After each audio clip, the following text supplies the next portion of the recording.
Hello everyone, welcome back to my channel Drishti में। तो आज मैं लुसेंट आधुनिक भारत के इतिहास में टॉपिक कवर करूंगी कंपनी के अधीन गवर्नर जनरल। और आधुनिक भारत के इतिहास में इससे पहले जितना भी टॉपिक है हमने कवर करके प्लेलिस्ट में डाल दिए हैं। आधुनिक भारत के प्लेलिस्ट में सारा होगा। तो देखिए हम कवर कर रहे हैं ये कंपनी के अधीन गवर्नर जनरल। ये काफ़ी इंपॉर्टेंट है, पीसीएस वगैरह में हर साल इससे क्वेश्चन आते हैं। तो देखिए इसको हम स्टार्ट करेंगे। देखिए सबसे पहले है बंगाल के गवर्नर। बंगाल के गवर्नर में क्या है कि सबसे पहला है रॉबर्ट क्लाइव। कौन आते हैं? Robert Clive. रॉबर्ट क्लाइव कब से कब तक रहते हैं? 1757 से 1760 तक, एवं फिर बनते हैं 1765 से 1767 तक, यानी कि 2 बार आते हैं, 1757 से 1760 और 1765 से 1767। इसने बंगाल में द्वैध शासन की व्यवस्था की। बंगाल में इसने किसकी व्यवस्था की थी? द्वैध शासन की। और द्वैध शासन में क्या होता था? द्वैध शासन के तहत राजस्व वसूलने, सैनिक संरक्षण एवं विदेशी मामले कंपनी के अधीन थे। और द्वैध शासन में राजस्व कंपनी वसूलती थी, सैनिक संरक्षण कंपनी के पास था और विदेश मामले ये कंपनी देखती थी। लेकिन शासन चलाने की जिम्मेवारी नवाब के हाथों में थी। अब देखिए कितना तेज है अंग्रेज, ताकि जनता को ये ना लगे कि इतना शोषण जो मेरा हो रहा है वो अंग्रेज कर रहा है। जनता को ये लगे कि राजा शोषण कर रहे हैं। शासन चलाने की जिम्मेवारी राजा की थी, बाकी राजस्व कंपनी वसूलती थी, सैनिक संरक्षण का कंपनी के पास था और विदेश मामले भी कंपनी के पास था। इसने मुगल सम्राट शाह आलम द्वितीय को इलाहाबाद की द्वितीय संधि 1765 के द्वारा कंपनी के संरक्षण में ले लिया। और जो मुगल सम्राट होते हैं शाह आलम द्वितीय, उनके साथ इलाहाबाद की संधि करते हैं और 1765 में ये अवध को भी अपने संरक्षण में ले लेते हैं, यानी कंपनी के अंदर अवध भी आ जाती है। आगे है रॉबर्ट क्लाइव ने बंगाल के समस्त क्षेत्र के लिए 2 उपदीवान बंगाल के लिए एक नियुक्त किए, मोहम्मद राजा खां, और बिहार के लिए राजा सिताब राय नियुक्त किए। तो क्वेश्चन बनता है, पूछा जाएगा, ये इम्पोर्टेंट है कि जो कौन से 2 उपदीवान नियुक्त किए थे। तो एक का नाम है बंगाल के लिए नियुक्त किए थे मोहम्मद राजा खां को, और बिहार के लिए नियुक्त किए थे राजा सिताब राय को। रॉबर्ट क्लाइव ने बंगाल के समस्त क्षेत्र के लिए 2 उपदीवान नियुक्त किए थे। आगे है नए अन्य गवर्नर थे बड़े लास्ट, ये रहे थे 1767 से 69 तक। इनके बारे में दिया नहीं है यहाँ पे क्योंकि इन्होंने ज़्यादा काम नहीं किए हैं। कार्टियर रहे थे 69 से 72 तक, इन्होंने नहीं ज़्यादा काम नहीं किया है। और एक है वॉरेन हेस्टिंग्स 1772 से 74 तक, इन्होंने तो काफ़ी काम किया है, तो इनके बारे में दिया होगा आगे। देखें आगे पढ़ते हैं कंपनी। अब हम देखेंगे कंपनी के अधीन गवर्नर जनरल। अब एक हम रॉबर्ट क्लाइव देख लिए बंगाल के गवर्नर। अब देखते हैं कंपनी के अधीन गवर्नर जनरल। रॉबर्ट क्लाइव है बंगाल के क्या हैं? गवर्नर हैं। और कंपनी के अधीन गवर्नर जनरल जो हैं उनके बारे में भी हम देखेंगे। तो 1 मिनट ये रहा।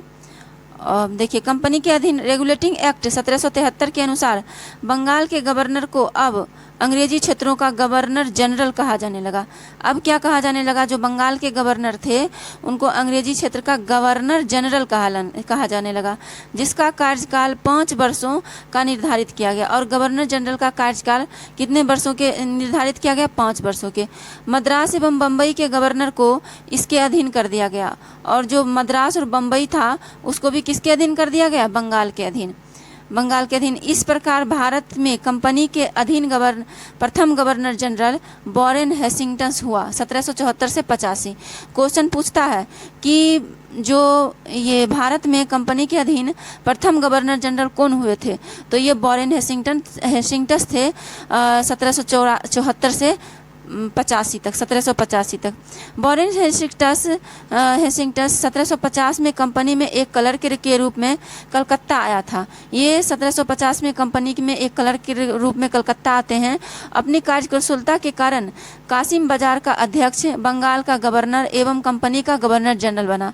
और इनमें इतनी प्रतिभा थी, मतलब ये अंग्रेज के लिए इतना अच्छा काम कर रहे थे, तो इसलिए इनको जो है कार्यकुशलता के कारण ही कासिम बाजार का इनको अध्यक्ष चुना गया, और बंगाल का गवर्नर भी चुना गया, और कंपनी का गवर्नर जनरल भी इनको चुना गया।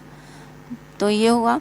नेक्स्ट कह रहा है कि वॉरेन हेस्टिंग्स कब से कब तक रहे और इन्होंने क्या सब किए, तो उसके बारे में यहाँ पे दिया हुआ है। तो ये सब भी क्वेश्चन आता है कि इन्होंने क्या क्या काम किए, इनके काम को भी याद रखना होता है। देखिए, वॉरेन हेस्टिंग्टन 1774 से 85 तक रहे थे। इसने राजकीय कोषागार को मुर्शिदाबाद से हटाकर कलकत्ता ले गए।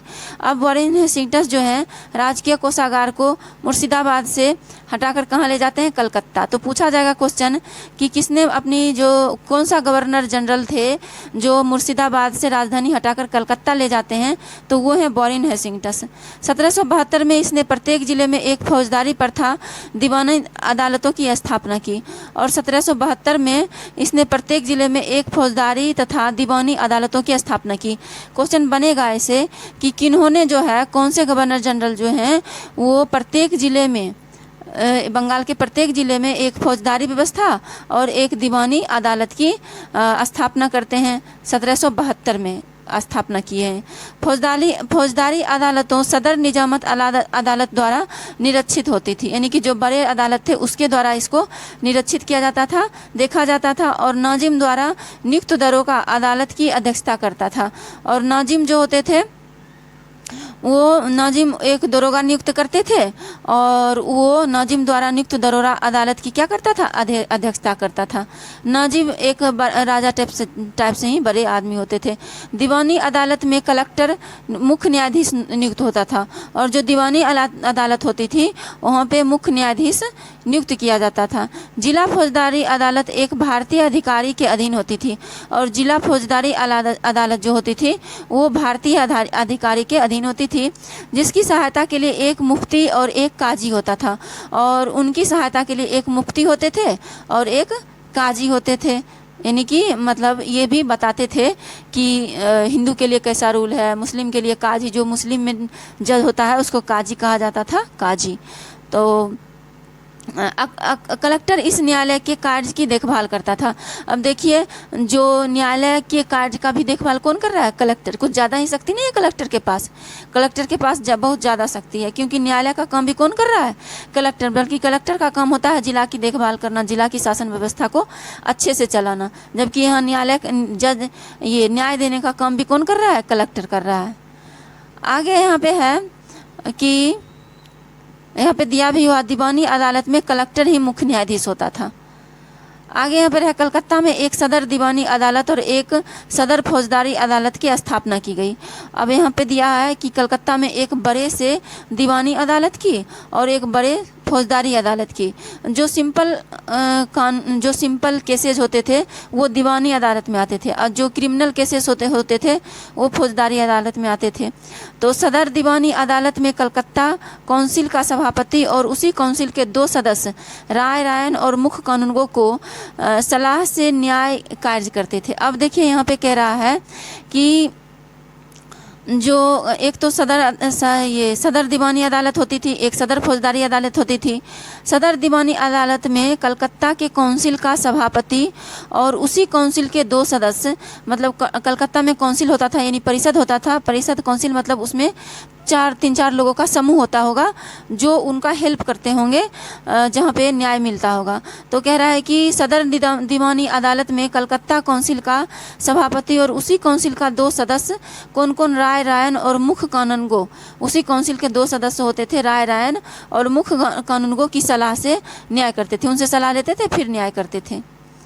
आगे है कि सदर फौजदारी अदालत में नाइब निजाम, मुख्य काजी, मुफ्ती और 3 मौलवियों की सलाह से न्याय करते थे। और सदर फौजदारी जो अदालत होती थी उसमें जो है एक नाइब निजाम होते थे और एक मुख्य काजी होते थे, मुफ्ती होते थे और 3 मौलवियाँ होते थे। इन सब की सलाह से क्या किया जाता था? न्याय दिया जाता था। जिले की दीवानी और फौजदारी अदालतों की मुकदमे अंतिम निर्णय के लिए सदर अदालतों में भेजे जाते थे। और जो है जिले के दीवानी और फौजदारी अदालत के जो मुकदमे थे अगर वहाँ पे सॉल्व क्लियर नहीं होता था तो अंतिम डिसीजन के लिए कहाँ भेजा जाता था? सदर अदालत में, यानी सबसे बड़े अदालत में भेजा जाता था। आगे कह रहा है कि दीवानी मुकदमों में जातीय कानून अर्थात हिंदुओं के संबंध में यहाँ पे देखिए 1 मिनट, यहाँ पे ये कह रहा है कि दीवानी मुकदमों में जातीय कानून अर्थात हिंदुओं के संबंध में हिंदू कानून और मुसलमान के लिए मुस्लिम कानून लागू किया जाता था। ये दीवानी मुकदमा जो होता था, जहाँ पे सिंपल केसेस जाते थे, मतलब क्रिमिनल मारकाट से रिलेटेड नहीं होते थे, तो वहाँ पे जो हिंदू कानून और हिंदू के लिए हिंदू कानून था और मुस्लिम के लिए मुस्लिम कानून लागू किया जाता था। उसके लिए मुफ्ती, काजी, जो हमने पहले भी पढ़ा कि उसको नियुक्त करते थे, और मौलवियों को भी तो नियुक्त करते थे, तो वो सब उनको सलाह देते थे। जबकि फौजदारी मुकदमों में मुस्लिम कानून लागू किया जाता था, और फौजदारी मुकदमा जो होता था उसमें पूरी तरह से कौन कानून लागू किया जाता था? मुस्लिम कानून लागू किया जाता था। आगे 1772 में कोर्ट ऑफ डायरेक्टर्स ने द्वैध शासन प्रणाली को समाप्त तथा कंपनी को बंगाल, बिहार तथा उड़ीसा प्रांत की शासन व्यवस्था का उत्तरदायित्व संभालने का आदेश दिया।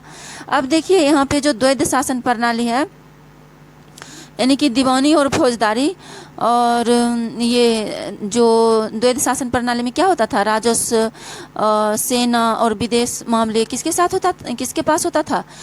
ये सब होता था कंपनी के पास। और क्या होता था? और जो राज्य संभालने का जो काम होते थे, राज्य संभालने का काम कौन करते थे? नवाब, राजा करते थे, जो भारतीय राजा होते थे। तो उनको पैसा मिलता तभी तो करते, अंग्रेज तो पैसे ही नहीं देते थे उनको। तो यहाँ पे देखिए कह रहा है कि 1772 में कोर्ट ऑफ डायरेक्टर ने द्वैध प्रणाली को समाप्त करने तथा कंपनी को बंगाल, बिहार, उड़ीसा प्रांत की शासन व्यवस्था का उत्तरदायित्व संभालने का आदेश दिया। अब जो कोर्ट ऑफ डायरेक्टर की जो स्थापना होती है, कोर्ट ऑफ डायरेक्टर आदेश देते हैं 1772 में कि द्वैध शासन प्रणाली को क्या किया जाए? समाप्त किया जाए। और क्या किया जाए? शासन, और कंपनी को बंगाल का, बिहार का और उड़ीसा का, तीनों का शासन व्यवस्था का उत्तरदायित्व कंपनी को दिया जाता है संभालने का। वॉरेन हेस्टिंग्स ने दोनों उपदीवानों मोहम्मद राजा खां और राजा सिताब राय को पद से हटा देता है। जब अब पद से हटा देता है, क्योंकि यही दोनों थे जो पद पे बैठे थे और राज्य संभालने का कार्य करते थे, बिहार और बंगाल। जनता सोचती थी यही परेशान कर रहे हैं राजा ही हमको। अब जो है ये डायरेक्टर आदेश देते हैं तो ये दोनों को कंपनी हटा देती है। हटाने के बाद क्या होता है, हेस्टिंग्स ने नवाब की देखभाल के लिए मीर जाफर की विधवा मुन्नी बेगम को उसकी संरक्षक नियुक्त किया। अब जो नवाब की भी तो देखभाल के लिए चाहिए, तो नवाब जो है, नवाब की देखभाल के लिए एक मीर जाफर होते हैं, उनकी विधवा होती है मुन्नी बेगम, उसको उसका नवाब की संरक्षक नियुक्त कर देते हैं कि आप इनका देखभाल कीजिए। 1705 हम मीर जाफर के बारे में पहले ही पढ़े थे। आगे है 1775 में मुन्नी बेगम को हटाकर मोहम्मद रजा खां को नवाब का संरक्षक नियुक्त किया गया। फिर मुन्नी बेगम को 1775 में हटा दिया जाता है और मोहम्मद रजा खां को फिर से नवाब का संरक्षक नियुक्त कर दिया जाता है।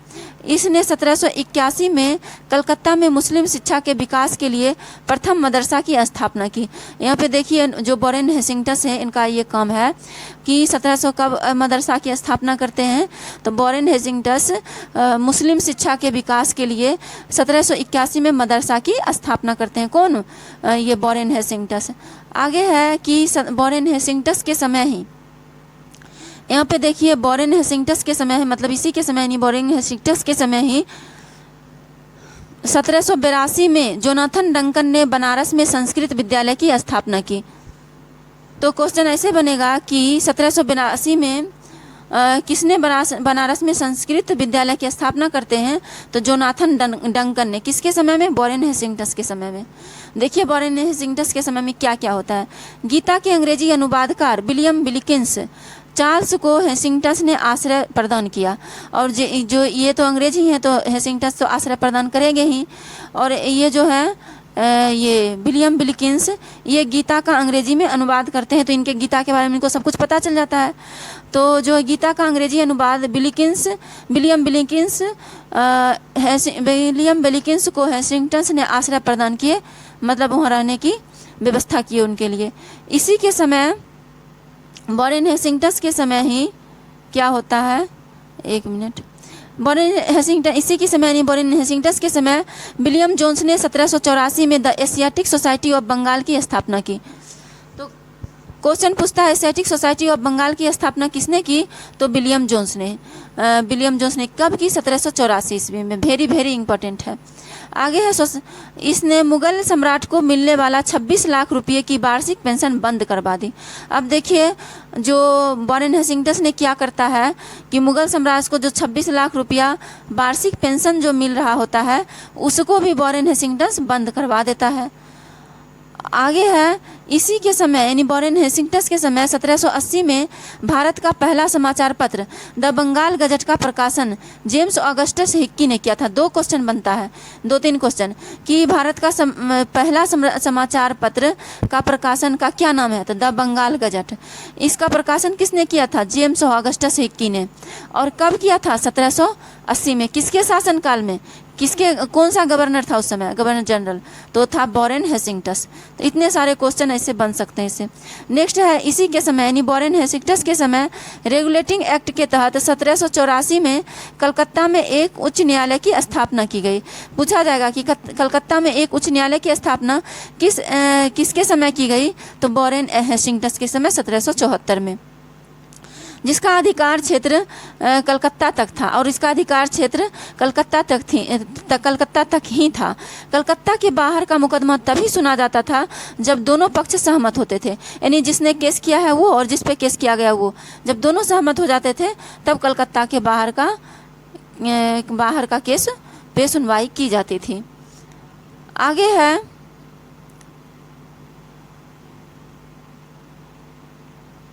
बंगाल गजट का प्रकार, यहाँ पे देखिए आगे है इसने मुस्लिम को मिलने वाली, यहाँ तक देखे थे बंगाल गजट का प्रकाशन जेम्स ऑगस्टस हिक्की ने किया। और इसी के समय रेगुलेटिंग एक्ट के तहत, मतलब वॉरेन हेस्टिंग्स के समय ही रेगुलेटिंग एक्ट आया, 1773 का रेगुलेटिंग एक्ट किसके समय आया, वॉरेन हेस्टिंग्स के समय। तो ये देखिए 1774 में क्या होता है, कलकत्ता में एक उच्चतम न्यायालय की स्थापना की गई जिसका अधिकार क्षेत्र उच्चतम न्यायालय की स्थापना, जिसका अधिकार क्षेत्र कलकत्ता तक ही था। कलकत्ता के बाहर का मुकदमा तभी सुना जाता था जब दोनों पक्ष सहमत हो जाते थे। इस न्यायालय की अंग्रेजी कानून लागू होता था। और इस न्यायालय में कौन सा कानून लागू होता था, अंग्रेजी कानून लागू होता था। इसका मुख्य न्यायाधीश एलिजा इम्पे था। जो कलकत्ता में जो न्यायालय की स्थापना किया गया था, इसका मुख्य न्यायाधीश कौन था, एलिजा इम्पे, जिसे 1782 में इस्तीफा देना पड़ा। और उनको 1782 में क्या देना पड़ता, इस्तीफा। हेस्टिंग्स ने बंगाली ब्राह्मण नंद कुमार पर झूठा आरोप लगाकर न्यायालय में फांसी की सजा दिलवा दी। तो जो ये किसने नंद कुमार पर, बंगाली ब्राह्मण थे, उन पे झूठा आरोप लगाकर फांसी दिलवा देता है, तो वॉरेन हेस्टिंग्स।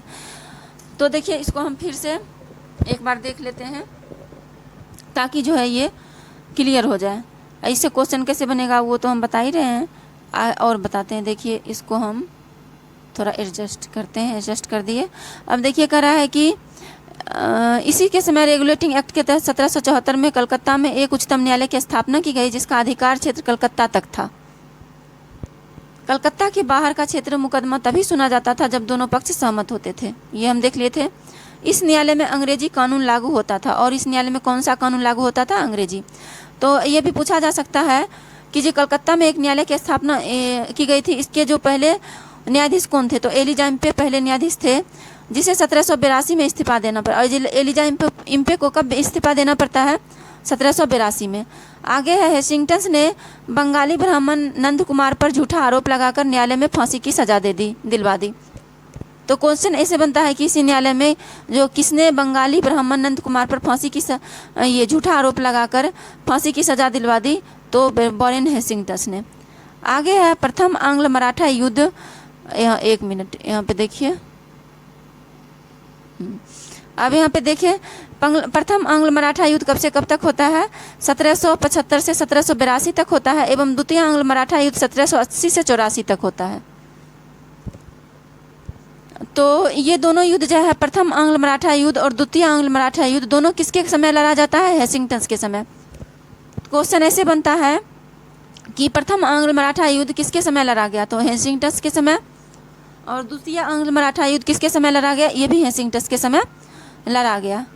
आगे है कि जो वॉरेन हेस्टिंग्स लड़ा गया। प्रथम आंग्ल मराठा युद्ध सालबाई की संधि 1782 ईस्वी में एवं द्वितीय आंग्ल मराठा युद्ध मंगलोर की संधि 1784 ईस्वी द्वारा समाप्त हुआ। यहाँ पर कह रहा है कि प्रथम आंग्ल मराठा युद्ध सालबाई की संधि मतलब कि 1782 एवं द्वितीय आंग्ल मराठा युद्ध जो था मंगलौर की संधि 1784 के द्वारा क्या हो गया, समाप्त हो गया। प्रथम आंग्ल मराठा युद्ध सालबाई की संधि 1782 में, प्रथम आंग्ल मराठा युद्ध किसके द्वारा, सालबाई की संधि 1782 ईस्वी में एवं द्वितीय आंग्ल मैसूर युद्ध मंगलौर की संधि 1784 में क्या हो गया, समाप्त हो गया। तो ये भी पूछा जा सकता है कि प्रथम आंग्ल मराठा युद्ध किस संधि से समाप्त हुआ, तो सालबाई की संधि से 1782 में। द्वितीय आंग्ल मराठा युद्ध किस संधि से समाप्त हुआ, तो द्वितीय आंग्ल मैसूर युद्ध किस संधि से समाप्त हुआ, तो मंगलौर की संधि से। कर्नाटक में मंगलौर है और ये 1784 में समाप्त हो गया। आगे है Pitt's India act 1784 Warren Hastings के समय ही पारित हुआ। तो ये भी क्वेश्चन बन सकता है कि पिट्स इंडिया एक्ट 1784 किसके समय पारित हुआ, तो वॉरेन हेस्टिंग्स के समय पारित होता है। हेस्टिंग्स ने संपूर्ण लगान के हिसाब से देखभाल के लिए एक भारतीय अधिकारी राय रायन की नियुक्ति की। अब देखिए इसमें कह रहा है कि हेस्टिंग्स ने संपूर्ण लगान के हिसाब से, यानी कि उसको जितना भी लगान यानी कि टैक्स मिलता था, एक तो ये देख लीजिए इसी के काल में, यानी हेस्टिंग्स के काल में बोर्ड ऑफ रेवेन्यू की स्थापना की। बोर्ड ऑफ रेवेन्यू मतलब कि जितना रेवेन्यू होता था उसके लिए एक बोर्ड बनाया गया। और इसीलिए कह रहा है कि आगे से हेस्टिंग्स ने संपूर्ण लगान के हिसाब से देखभाल के लिए एक भारतीय अधिकारी राय रायन की नियुक्ति की। इस पद को प्राप्त करने वाला पहला भारतीय दुर्लभ राय का पुत्र राजा राज बल्लभ था।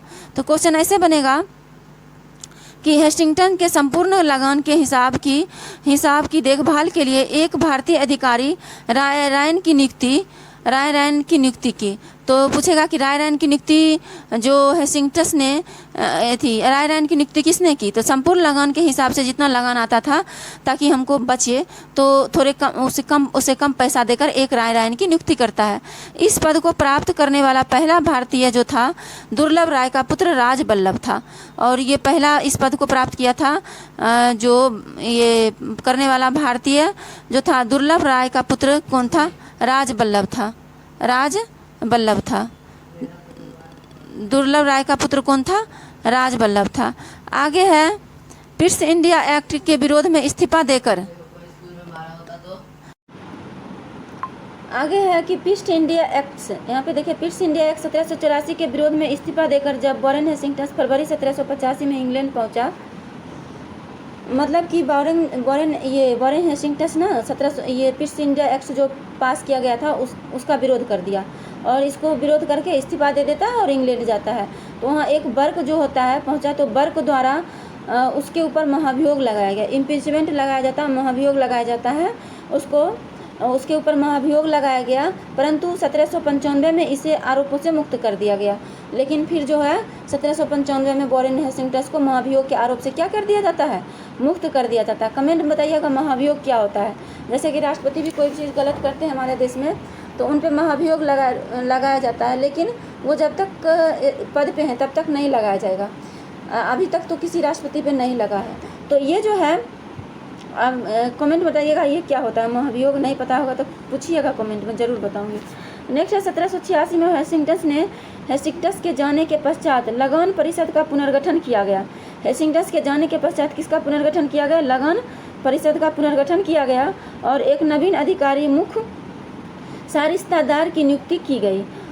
कब की गई, 1786 में हेस्टिंग्स चले जाते हैं और उसके बाद एक लगान परिषद का गठन किया जाता है और उस पुनर्गठन किया जाता है और उसमें एक ऑफिसर, एक अधिकारी नियुक्त किया जाता है जिसको कहते हैं मुख्य सारिस्तादार की नियुक्ति की जाती है, जिसका कार्य कानूनगो के कागजों की देखभाल करना था। इस पद का प्रथम नियुक्ति जेम्स ग्रांट की हुई। यानी कि जो थे मुख्य सारिस्तादार, ये क्या करते थे कि इसका कार्य सभी कानूनगो के कागजों का देखभाल करना था। यानी मतलब कानून से रिलेटेड जो भी काम करते थे उनके जो कागज होती थी उसकी देखभाल करते थे ये। और इस पद पर प्रथम नियुक्ति किसकी हुई, जेम्स ग्रांट की हुई। सुरक्षा प्रकोष्ठ नीति, ring of fence policy Warren Hastings से संबंधित है और ring of fence policy he Warren Hastings लाया था, घेरे की नीति। यानी कि इसने कहा था कि जो घेरे की ये सुरक्षा प्रकोष्ठ की नीति जो है किसने लाया था, वॉरेन हेस्टिंग्स ने लाया था। घेरे की नीति क्या होता है, तो मैं नेक्स्ट वीडियो में बताऊंगी, चाहे आप कमेंट पूछिएगा मैं कमेंट कर दूंगी। तो आज के लिए इतना ही, वीडियो बहुत लंबी हो जाएगी, तो आज के लिए इतना ही, फिर हम नेक्स्ट वीडियो में मिलते हैं। तब तक के लिए थैंक यू सो मच।